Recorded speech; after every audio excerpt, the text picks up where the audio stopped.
ننګرهار کې دا د چرګانو د حلالۍ د مرکزونو مسؤلین دي چې د اعتراض په ډول راټول شوي.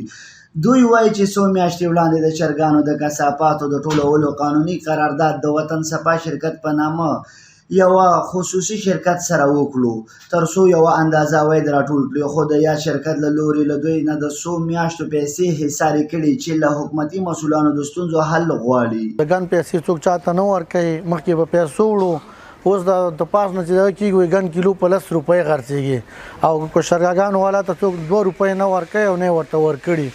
نن درکوي او خطونه هم ورسره لیکلي په 8 روپۍ او په 15 روپۍ په قرارداد باندې. وطن صفا شرکت والا هم درې میاشتې د حسابي بقایا دي، حتی تر دې شو چې چاوي 10 لکه در کوم چاوي 20 لکه در کوم درته دا ګن مونږ ته راکوه دا کیلو 10 روپۍ ته وخته ته چا نه 1 روپۍ راکړې نه چې دا ټول عاید شخصي جیب ته ځي او زموږ پښتني والا څوک نشته دی. د اسلامي امارت څخه هم دا وړاندیز دی چې وروره دا زموږ کوم فضیله مواد چې دي موږ شاګردان لرو، موږ کراګانې لرو، موږ مالیه ورکوو. په ورته مهال بیا د اتحادو مسؤلانو هم یاده ستونزه تایید کړې او ویلي دي چې څو میاشتې مخکې د ښاروالۍ د چتر لاندې یاد شرکت خپل فعالیت رسما پیل کړی و. وطن صفا شرکت چې کله راغی او دو دا کار شروع کړ نو بیا دو موږ سره کېناسته، موږ ورسره خبره وکړه. دا د دې نه مخکې موږ په 3 افغانۍ یا 3.5 افغانۍ باندې خلکو ته پیسې ورکولې. زراعه عهد وکړ صحیح شو، خو چې کله د 15 میاشتو واده د مثال په 3 بدله کړه او 3 د اخر په 1.5 میاشت باندې هغه 1.5 میاشت ملکانو ته پیسې نه دي ورکړي. 10 روپۍ مې پرېښودې 15 مې کړې، 15 مې پرېښودې 3 مې کړې. ته مسلمان اوس موږ دغه 3 نه راکوي نو په دغه وجه هلکان ته نه ټول خفه دي. دا خو ورته بل نه میښی چې وطن صفا ولا دا وړي. موږ وطن صفا ولا څه کوو، موږ خو کاته د تا سره ده که نه رئیس صاحب.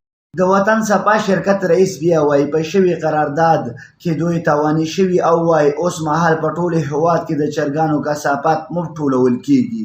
میاشتې وړاندې موږ په دغه شرکت باندې فعالیت کړی. زموږ موخه د هېواد د ننګرهار ولایت د ناحیو څخه د کثافاتو راجمعواري وه چې د هغې څخه ځینې کارخانو د فیدر میل په نوم یو ډول مواد جوړول چې د هغه په دانه کې استعمالېده. کوم فیدر میل مواد چې د په ښه بیه باندې خرڅول، کثافات چې د دوی دانه اخیستله او دا په موږ باندې یو ډول فشار و بوج د کارخانو والا موږ سره ناسته وکړه د اتحادیې په شمول.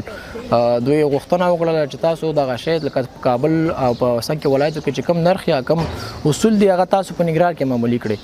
دا په داسې حال کې ده چې نږدې 6 میاشتې وړاندې دغه شرکت خپل فعالیت پیل کړی و او ویلي و چې د ښار د پاکوالي او خلکو ته کاري زمینې برابرول یې لومړیتوب دی، خو اوس مهال په دغه شرکت د پیسو د نه ورکړې تورونه دي.